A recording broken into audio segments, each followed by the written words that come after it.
A brand new committee of 24 students have been working on a positive initiative to combat hate, racism, and discrimination in the TDSB.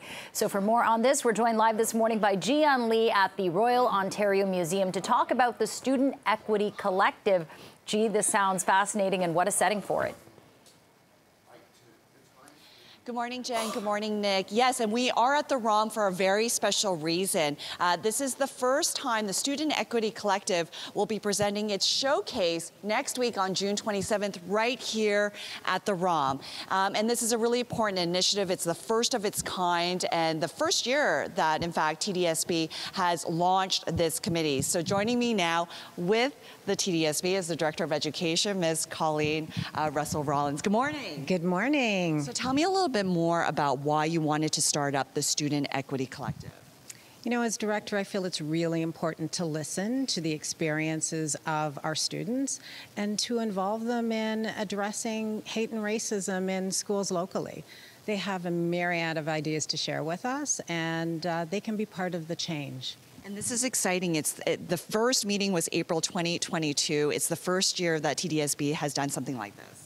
It is. You know, we've heard from our students that they enjoy making change locally at a school level, but they actually wanted to have a voice in our policies and to influence me in the next steps. Amazing. Thank you so much. So this is a committee of 24 students. They had to apply. Over 240 students actually applied to be on this committee. So it's students making these decisions and these changes for students. One of them is Yemi right here. And we also have Esquire, who is a digital storyteller. And they're doing these initiatives through art, one of them being digital storytelling. Esquire, tell me a little bit more of how you came to be and mentoring these students in terms of digital storytelling. So I had the opportunity to meet with Assistant Superintendent Karen Murray and also Jason Cannon-Carey to bring me in to mentor the students on the fundamentals of videography and how you can use digital media to share your stories and share what means the most to you, and finding ways to be able to use that to amplify your voices around issues that matter most within the school board. And Yemi, you were one of the students. You helped launch this video contest where so many people submitted in videos, giving ideas of how to combat racism and hate and discrimination. What has the experience been like so far? So it was definitely great seeing other students with that passion, because working with the videography group has helped my journey and helped me decide what I really want to do with my passion. And you had so many submissions. What were the submissions like? Honestly, the submissions were impressive. I will say, I appreciated the passion that the students had brought to each of the stories that were being told, and it's encouraging to be able to see what work is being done to fight hate and racism within the schools across the TDSB. You've been attending meetings and workshops for over a year now with 23 other students in this committee. How's the experience been so far? It's definitely life-changing, I would say, to see that other students can see what I see and feel the change that needed to be made. So. All right, thank you so much.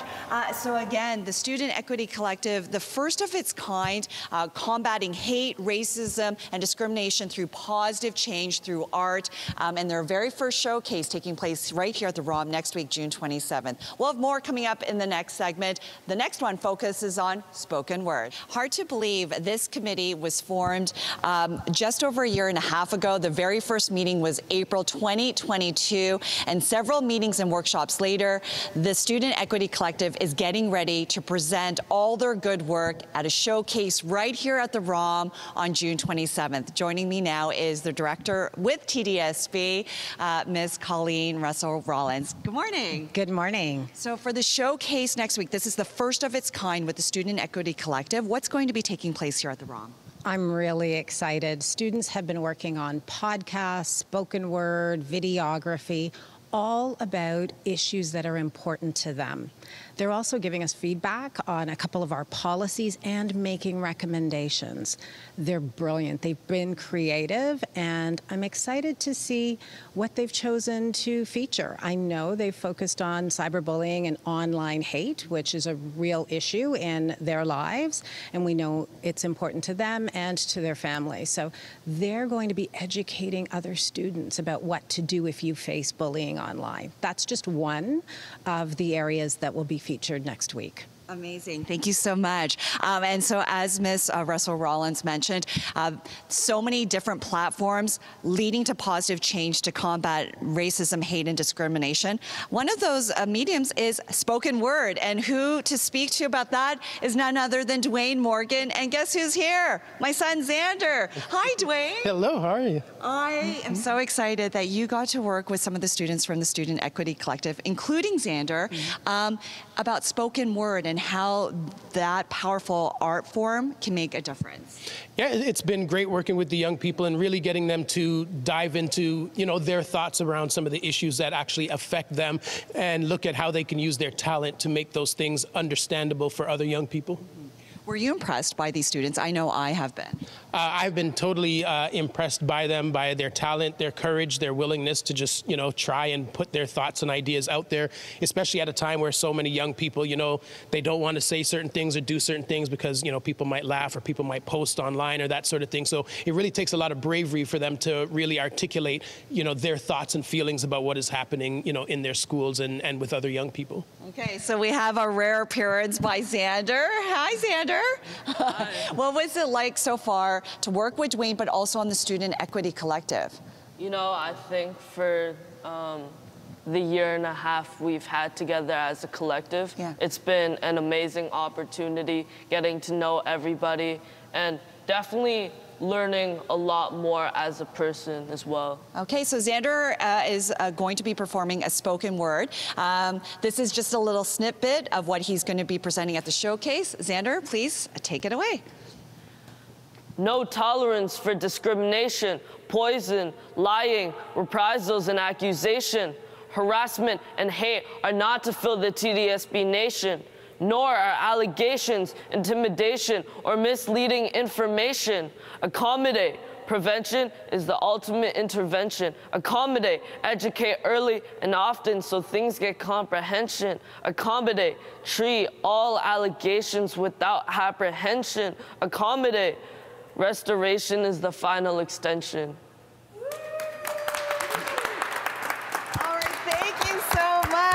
Again, the future is bright. The kids are making a real difference with real change with the Toronto District School Board. Again, this is the Student Equity Collective, their very first showcase ever taking place here at the ROM on June 27th.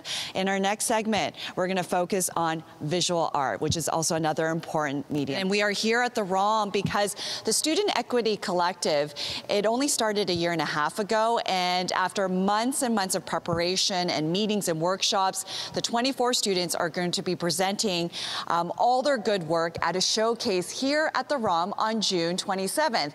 So we featured digital storytelling, spoken word, and now visual arts. Joining me now is Mark Stoddard. He is a visual artist. Good morning. Good morning. How are you? Good. So what was it like working with the students of the Student Equity Collective? It was amazing. It was a great experience to actually show them what I've done in the past, but letting them to be a little more vulnerable, to talk about what they want to do, especially talking about cyberbullying. It's a great tool for them to actually tell their stories through visual. Yeah, and so you came up with some concepts and Correct. some banners and boards here. Walk me through this. This is very important. It says changing the narrative. Yeah, because I think the goal has always been focusing on the student who gets bullied.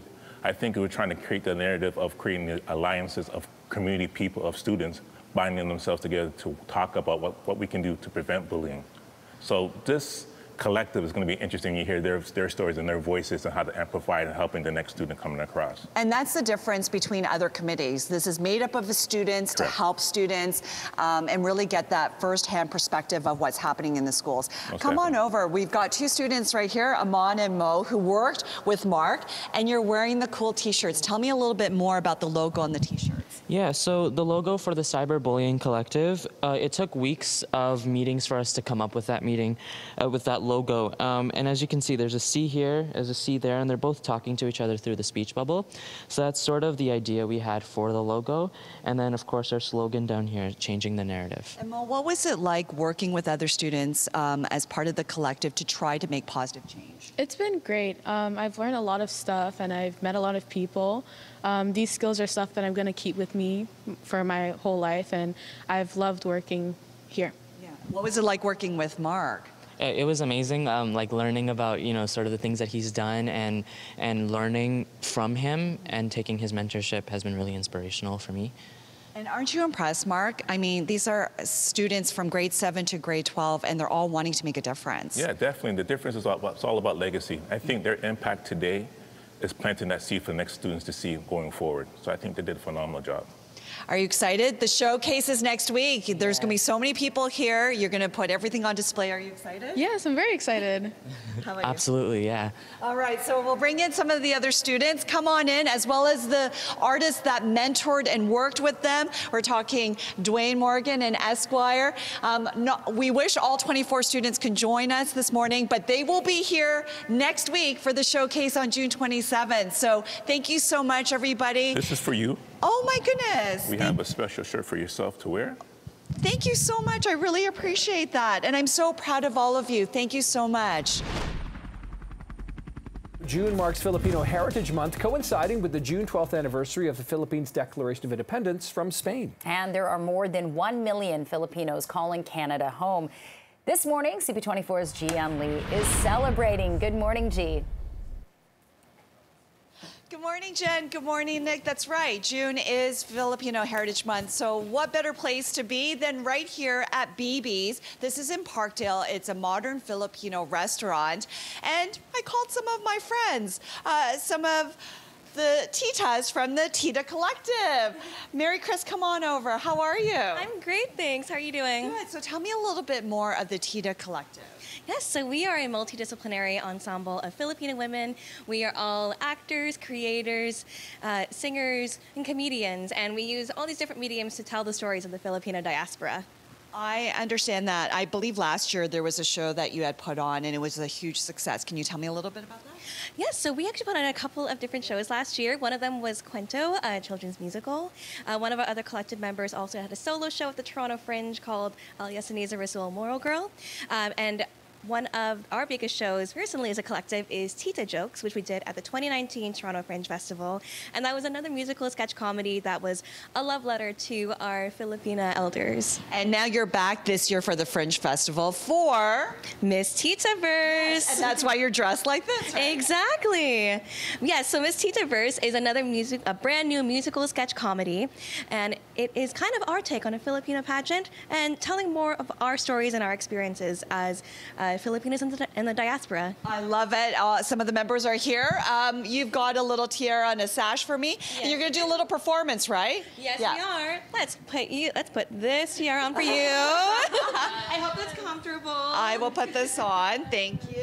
Join us in our pageant world. Okay. In the meantime, let's give you the audience at home a little sample of the performance. What is the song called?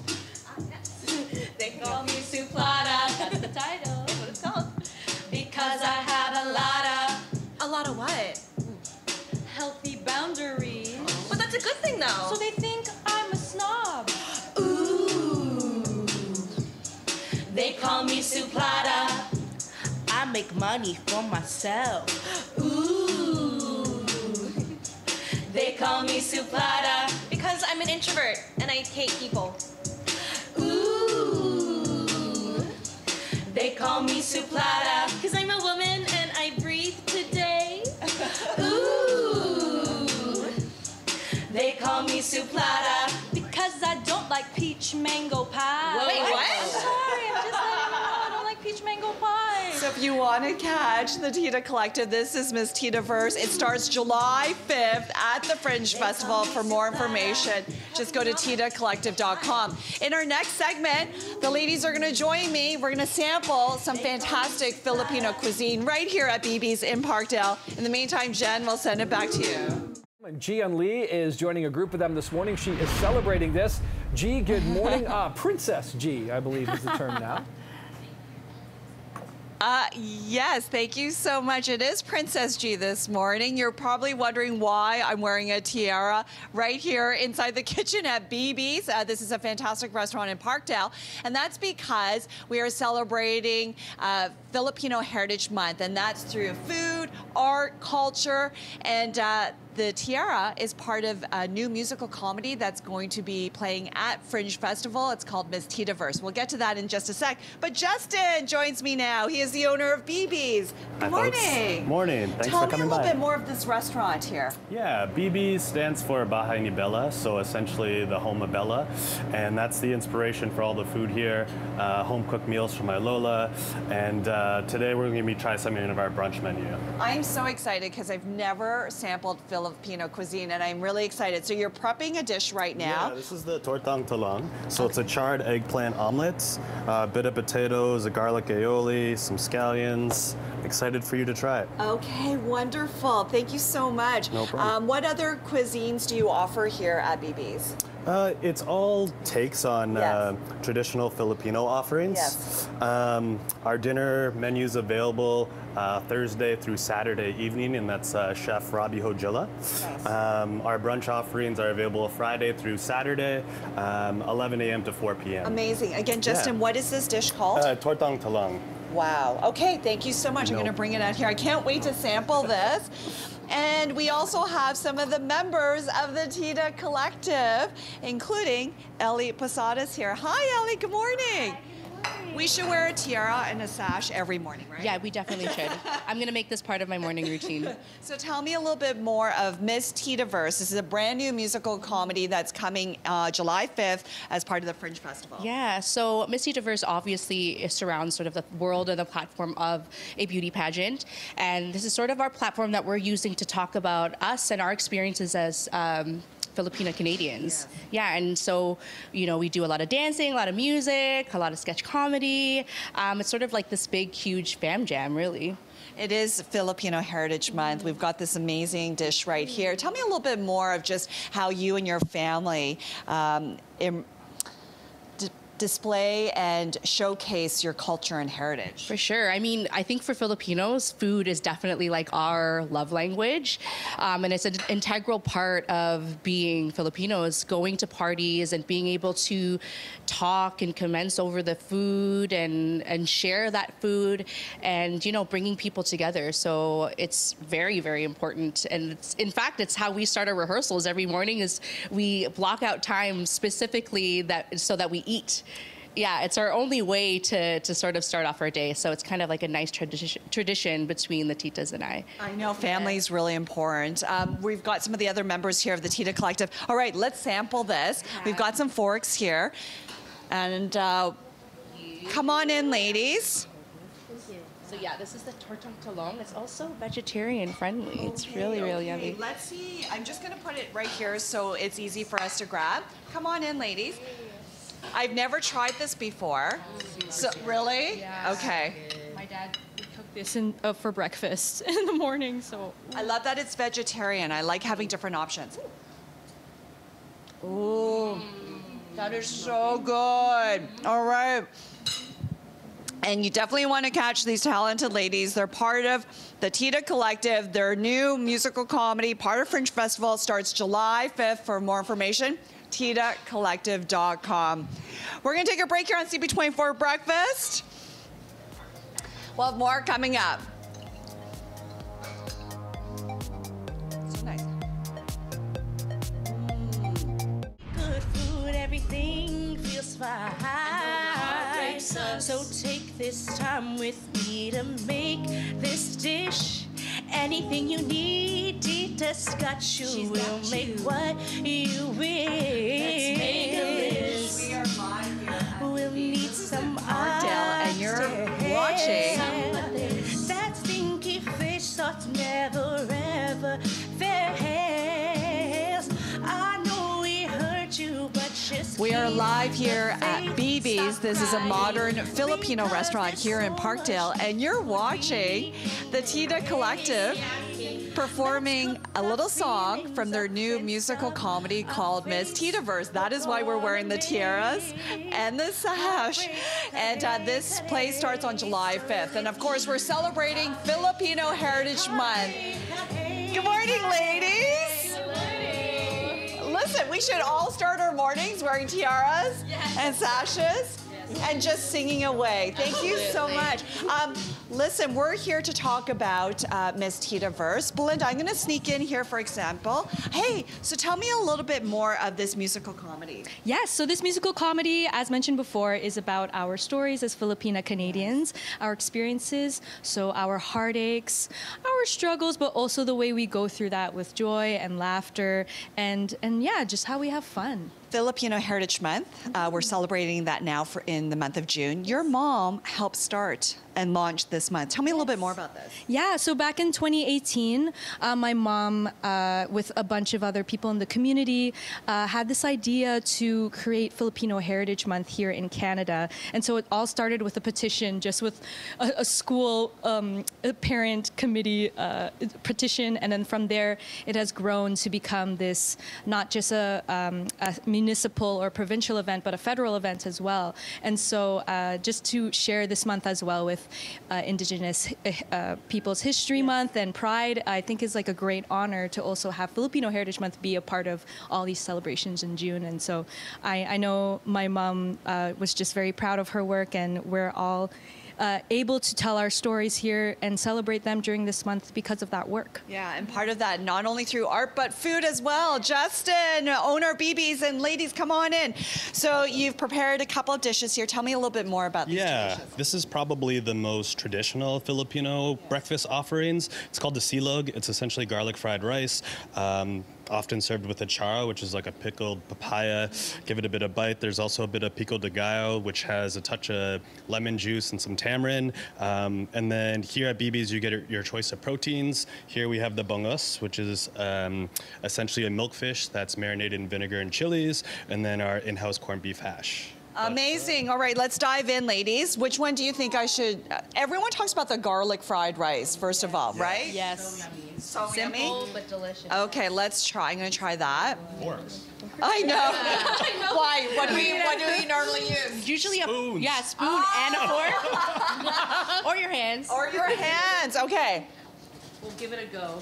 Oh, that is so good. Yeah. Okay. We're always trying to get like a bit of each to create like the perfect bite. Oh, sorry. Say that again. Yeah, the things with silogs is you're trying to get a little balance of ulam and some rice, a good balance of each item. Okay.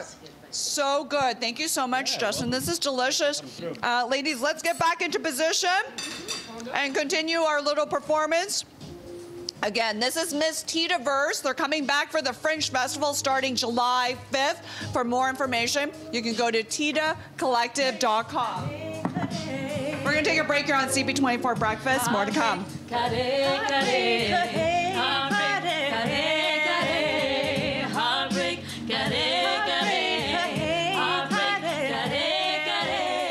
Gee, good morning again. Strutting away. Good morning. We are live here at BB's in Parkdale, not only to sample the amazing food, but also to talk about Miss Tita Verse. And this is a new musical comedy that's going to be part of the Fringe Festival. And Paula joins me now. She's part of the Tita Collective. Good morning. Good morning, G. All right, so we're doing a bit of a runway walk here. It's all part of Miss Tita Verse. Tell me a little bit more about this musical comedy. Yeah, so Miss Tita Verse is part 2 to our series of shows that we've written as a collective. Miss Tita Verse is the perspective of our stories as young Filipina Canadian artists. And we're sharing not only the wonderful world of the pageant, which is so huge in Philippine culture, but also just our stories of our families and our experiences growing up here. Yeah, and why highlight beauty pageants? Oh, beauty pageants are so big in our culture. It's kind of like the Olympics when it happens. And it not only on the world stage, but just locally. We have a lot of pageants that happen locally here in Toronto, in the GTA. And I remember growing up going to those and singing at those. It was like a whole event. And there's just a lot of content there, a lot of core memories unlocked. Amazing. So it's the container for the show. Amazing. Okay, and one of the other things that you also celebrate is gathering with the family and having some delicious food. I'm going to bring in Justin. He is the owner of BB's right here in Parkdale. They offer modern Filipino dishes. we've got a favorite here. What is this? Yeah, definitely a Filipino classic. It's a bit of a rebellious take on Italian pasta. It's a Filipino sweet spaghetti. Traditionally, it's made with a banana ketchup, but here it's a bit more of a traditional bolognese.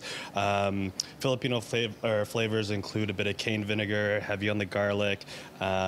Yeah, sweet, spicy mix, but I'm excited for you to try. And what's the meat? What type of meat do you have in there? There's some hot dogs, a must-have. Spaghetti and hot dog, you've just combined two of my favorites. All right, do I use a fork or a spoon? After you, a little bit of both. A little bit of both. Okay, ladies, let's all dig in. So is this a popular dish? Like, I know there's a customer that comes in here and he's been dubbed Spaghetti Man because he loves this dish, right? Yes, he comes here all the time, and that's when I have spaghetti. Okay. It's a huge celebration. All right, let's dig in. So this is a little bit sweeter, right? Yes. Okay. Oh my goodness. I don't know if I can do this with one hand. With brown sugar? Yeah. Wow. Okay. Oh my God, so good. Okay. Thank you so much for having us this morning, celebrating Filipino Heritage Month. Justin, we're going to get you to wear a tiara. We're going to end off with our little runway walk. Again, this is Miss Tita Verse. It's part of the Fringe Festival starting July 5th. For more information on the Tita Collective and this new musical comedy, just go to titacollective.com. Way to go, Justin. Nick, we'll send it back to you.